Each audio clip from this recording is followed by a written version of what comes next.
Peace. This is James with Pan African News Network / Pan African Designs YouTube channel. And today's topic is going to be: are we interested in taking back what was stolen?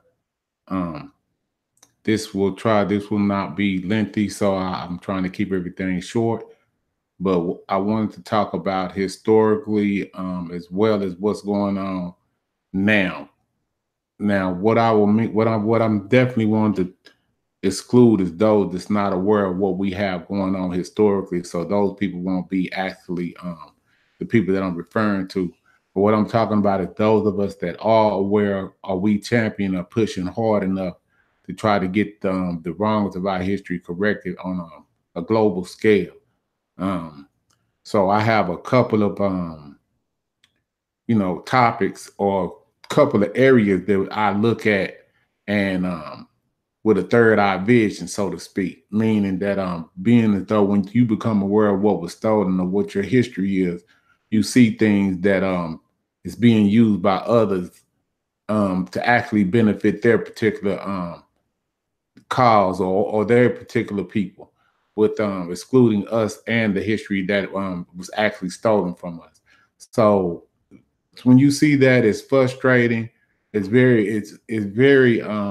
undescribable to be able to be in a situation where you can understand what happened and then not be powerless to do something about it. Um, for instance, where I'll touch on like one thing, like we'll cry about award shows, um, and while we're not included in award shows such as the Oscars, but then we don't have any type of historical knowledge to understand that we can take back the power from that particular thing situation by creating our own award shows and recognizing our particular achievements in film, such as so how do you do that and actually up their particular. If you look at the imagery that they're using for the Oscars, it's all Nile Valley imagery, meaning Ptah is the Oscars. The Oscars is nothing but a symbol of Ptah, and the pyramid that they use. That's basically coming up out of the Nile too. So they're basically using the imagery of our people to award themselves and excluding us at the same time. So how do you actually one up them or actually show that you know what I'm saying? You're aware of what you're not only aware of what they did, but that you're gonna take back what they did and use the real energy that it was supposed to be meant for by the people that it was meant to be used by. So I want to say I propose that we come up with some type of an award, basically using the Ptah Awards. But basically just name it that. Name it the Ptah Award. We don't even know who the hell Oscar is or what significance that has to do with us. But we know that if we named it the Ptah Awards, use pretty much that same imagery, it would be pretty much, unless they've copyrighted that or said that we were stealing, it would be nothing that they could do about that, because that I think that is something that you can't really copyright as far as like the image of Ptah. I don't think you could copyright that or say that that's something exclusive to you. And if that were to happen here in the United States, I think that would definitely, it would be an even greater feat for us to do it on the actual continent. Um, we have already have certain things and structure in place like Nollywood. Not really one to really mention, but the brother does have a full studio, Tyler Perry. But we would have to definitely re-educate that brother and let him know what the real mission statement of our people is. But I'm not even I'm advocating for Tyler Perry, so to speak, but I definitely know that we should be able to use what we have, the film industry that we have in actually in Nigeria. Excuse me, I got something in my eye. Excuse me. But yeah, okay, so that's just one way of fighting, because all of the fighting that we're gonna have to do is not actually physical. Some of it can be done from a mental standpoint, or using with the information or the history that we recovered to fight. You know what I'm saying? So, like for instance, you see me with all this Heru apparel on. The reason why I created that is actually to fight and to display that we are aware of what has been erased and stolen. So that's my contribution as to and the reason as to why I started this brand, so that we could display that we are aware now. It was sparked by Dr. Clark. He had a video where he was saying, you know, until we get something started, you know, we're just talking, you know, and that's a lot. That's a lot of what's been going on in the community. We have people that just been talking without really a plan as to what we're supposed to be doing. So me thinking, you know, okay, well, not wanting to come from a Christian perspective, because it seems like that's what we're doing. We've just turned consciousness into the same structure, the religious structure that we just left. You get somebody that can talk real good. They talk you out of giving them some money, and then they gank you out the money, keep it for themselves, and make an excuse. That's what's going on in the conscious community. And we have to hold those particular people accountable, because they're doing it under the jest in the name of Pan-Africanism. So when you're doing something under the name of Pan-Africanism, Pan-Africanism is the best thing that we have to fight other European nationalism, because Pan-Africanism is actually African nationalism. So you have to have in nature, you always have to have a counterbalance to whatever is in opposition to that particular energy, meaning everything has an enemy or has a negative connotation to it. Even us, we have negativity within us. No one's perfect. I'm not saying that anyone's perfect, but when you start using the best of what we have to swindle the people, we have to check that immediately. I definitely would say that I'm tardy in this particular topic, but I'm here now to try to bring some type of real a real image of Pan-Africanism that's righteous in a way that we're not actually begging people for support, or we're not begging people by just talking about about the history that everybody needs to know. The history should be free. I mean, me just talking about our history, that's something that we all should know. It's something that's very important. And if you're a parent, a grandparent, you owe it to the next generation to teach them now the history. As soon as you become aware, you need to give it to the next generation.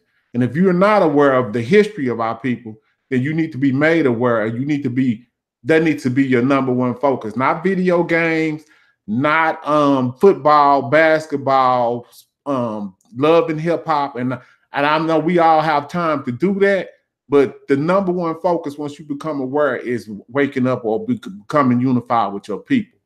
I used to be a part of a street tribe, or the warrior tribe of the Crips. And a lot of people don't know that. But as you see today, right now, I'm wearing red because I understand that it's not about the warrior mentality, so to speak, within my own tribe. I still wear blue and I still represent that particular tribe. But I understand that the unifying colors of our people is red, black, and green. I mean, I could put this hat on and be red or blue, but as long as you see that red, black, and green, that should unify African warriors all over the globe. When you see red, black, and green, that needs to be the new set.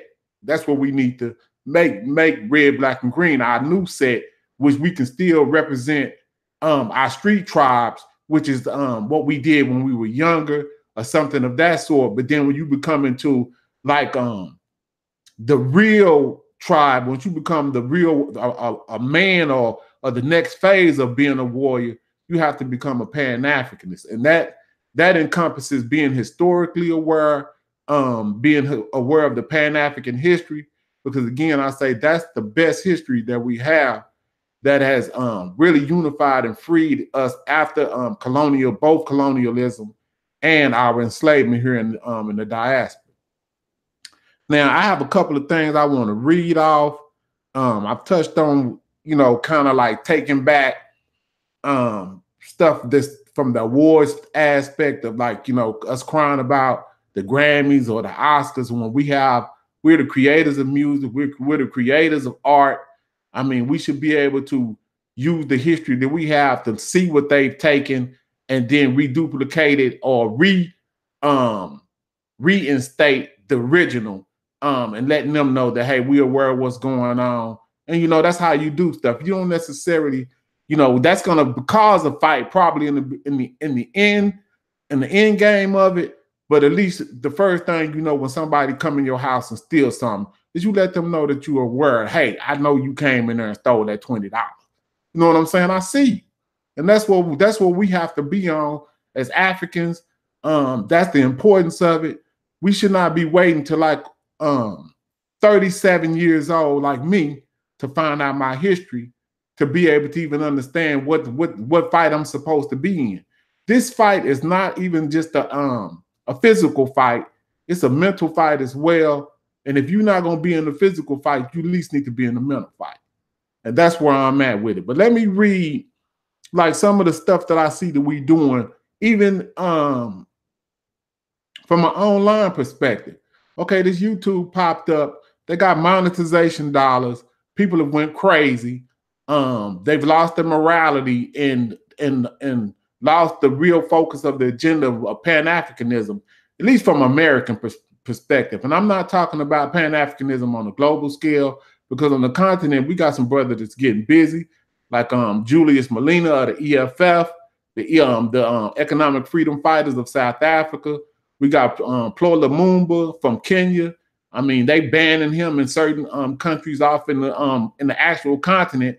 I mean, he was just here in the United States. I didn't get a chance to get out and meet the brother, but he's actually pushing a real line of Pan-Africanism, like Kwame Nkrumah, Marcus Garvey, Dr. Clark, Dr. Ben, Sheikh Anta Diop, you know, Ivan Van Sertima, Dr. Francis Quest Wilson, and so forth. I mean, we have a lot of Robert Mugabe. I mean, they're pushing, and to a certain extent, you know, we want to put the sisters, Queen Nzima and the Queen Mother, Winnie Mandela. I want to try to keep it balanced, but I don't want to ramble on about, we have so many ancestors. I can go on and on about that. That's why I don't really like to try to, I know it's important for us to mention the ancestors' names as much as possible, because that's our tradition, but it's so many to name that I would be here all day and it would throw off from what I'm really trying to do here. What I'm saying is we need to represent our history and represent it in a way to where it's known that, hey, we are aware of what y'all have done. I mean, there's no way that we should see people that's conscious still wearing Yankee fitteds, because when you're wearing Yankee fitteds and cowboy hats, I mean, Dallas Cowboys snapbacks and Ralph Lauren and Nike and all that, we're still supporting their agenda. It's just like going in Walmart or going into their grocery store. We can't do all that right now, but we can do what we can to start doing something on the level that we need to do. We have people that's doing toilet paper. We have people that's selling apparel, but some of the apparel doesn't have a significant meaning. And that's not to ridicule or bash any other brand that's out here, but the brand that we need to support, and that's not just because we have other comedic brands that definitely need support as well. But do they have an agenda of trying to build something with the proceeds from the brand from a Pan-African perspective to try to get us in a situation to where we can be represented correctly? That is what Pan-African Designs is about. I named it Pan-African to be sure that it would not get deviated or misconstrued as to what it is. It's Pan-Africanism.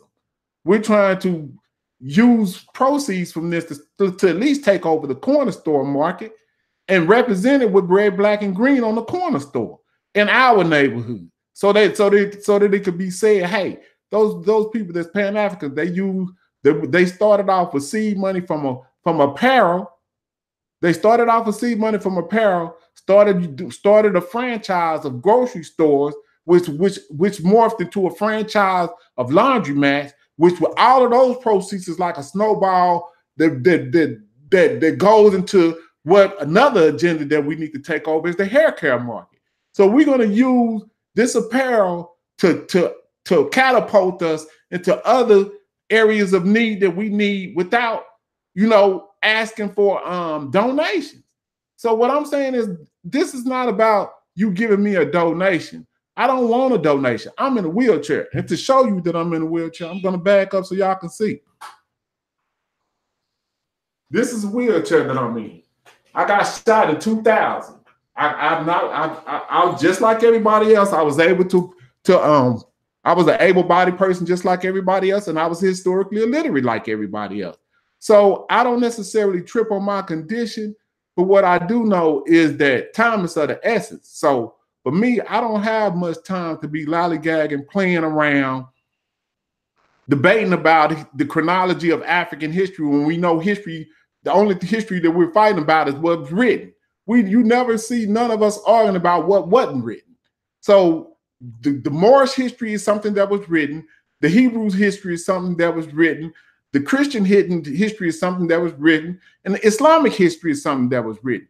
Those are the religions that African people are fighting over. But we do not mention the history of the source of writing. So I'm not trying to hear nothing about us fighting about no history no more. When you have to store everything we're fighting about is what was written.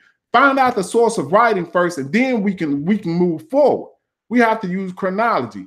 Europeans gave us one thing that they gave us that I can appreciate, is they started that history out at the beginning. All of those religions that those major religions that I just mentioned, they started off from the beginning, from the Adam and Eve story of a woman coming out of a man's rib.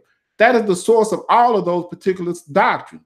So if you find out somebody's writing 2,000 years and they have a creation story as well, we have to look at that beginning of that history. You don't start because they told you that history started here, and you found out somebody else had a creation story 2,000 years ago. Don't you have to start your history there if that's what we're going to deal with? So as you can tell, I'm emotional about this because it's very frustrating to see a lot of people with no plan coming to our community under the jest of Pan-Africanism and not be held accountable. So let me talk about another thing that I see with us dealing with the internet, and that's the history of hip hop. We could be held accountable for what happened at the beginning of hip hop, but not right now. We know how the music industry works, but now it seems like we've definitely played off into the same. We don't understand how the internet works in a certain degree. Now, I definitely say that I watch Vlad TV. He's a European of Russian descent, so he at least has one strike, one less strike against him as a European. As I don't believe that Russians was involved in the transatlantic slave trade, or they wasn't involved off in the enslavement of any Africans on the continent that I know of. If anybody knows of any other history that is in contradiction of that, please make sure that you inform or make that correction for me.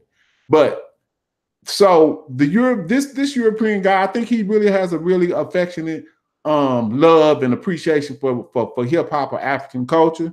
So that's not necessarily the issue with what I'm saying. What I'm talking about is our involvement in the selling of our history to his platform. Now, when you go on there and you give him the history of our I got to give it to the European brother, the European I got to give it to Vlad. He really gives he really asks the right questions.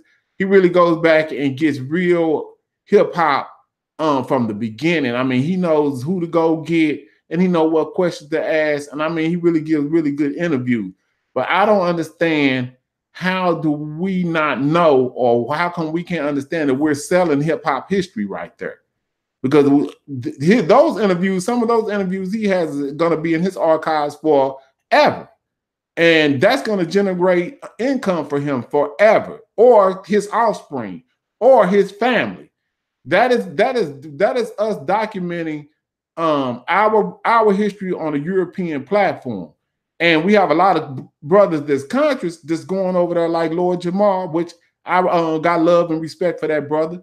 And you know, I see that he has the God cast now, and that's definitely appreciated that he ventured off and trying to do something positive on his own accord. But you know, and I give him a pass because at least he was the first one. But after a certain while, you use that, and then we supposed to branch off and do our own thing. I see it's a lot of people like Joe Budden. It's a lot of people jumping in to it, but it's gonna have to be some checks and balances in this. We're gonna have real leadership, and it's gonna have to. And I know a lot of y'all youngsters don't want to hear it, but it's gonna have to be the elders that's gonna have to be in a position of leadership in all areas of expertise, even in hip hop, because they know about contracts. They know where Europeans have ganked them at. They know how they're going to discard you. They know everything that you don't know, but we need to have them as gatekeepers in hip hop. Like KRS-One, he needs to be on a panel of some sort. And anybody that's coming in the hip hop, once they make it or whatever, once we acknowledge them as making music, I'm not just saying music from a positive perspective, but even any type of music that you make. If you make good music, you make good music. I'm not going to demonize people that make music that may not be of consciousness, because I came from the NWAs and the vulgar language that was used, you know, to describe our women, you know, and I don't really, you know, look at it. I look at it now from a different perspective, but I still listen to it because that's the music of my era.